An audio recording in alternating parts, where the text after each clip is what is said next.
Il est important de pouvoir décarboner l'ensemble des produits que nous utilisons au quotidien sur l'ensemble du cycle de vie. C'est dans le cadre de la mise en place de l'économie circulaire.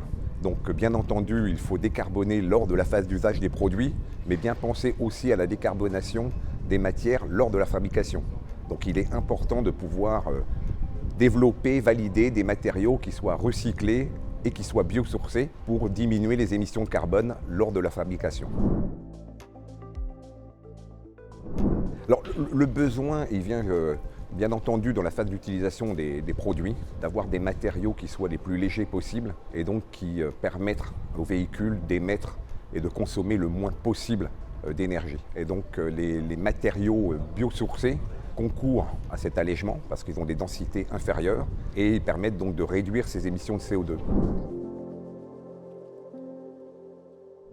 Je ne sais pas si on peut parler de vitrine pour le secteur automobile, mais effectivement, c'est un acteur important du monde industriel et du monde industriel européen. Et donc, on est très content et satisfait d'être le vecteur et le porteur de ce type de technologie. Et j'espère qu'elle drainera un certain nombre de secteurs, que ce soit au niveau du monde du sport, que ce soit au niveau du monde de l'emballage ou du monde du bâtiment. Alors, à l'heure actuelle, nous utilisons les technologies de fibres naturelles dans des compounds polypropylène utilisés dans les planches de bord. Et ça s'est naturellement passé avec l'ensemble de la filière. Et c'est tous autour d'une table. Et c'est là où on se rend compte que finalement, ça fonctionne le mieux. Où on a exprimé au sein de cahiers des charges techniques et économiques ce que nous attendions, avec vraiment une vision qui est qu'est-ce qu'on peut mettre en place pour être les plus efficients vis-à-vis de l'environnement.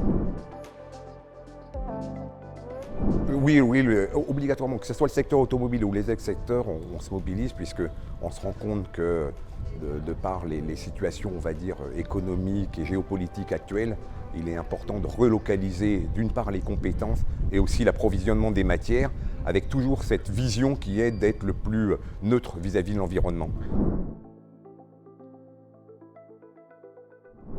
Obligatoire. Un colloque, c'est un lieu d'échange, un think tank où on va pouvoir rencontrer les universitaires, rencontrer les personnes impliquées dans la recherche, impliquées dans l'innovation. Et je pense aussi qu'il est important que des grands donneurs d'ordre tels que nous soient présents pour bien montrer notre volonté d'aller dans ce sens et de pousser la filière pour réussir les challenges techniques et économiques liés à cette problématique. Toujours optimiste et très optimiste pour cette filière locale et très performante.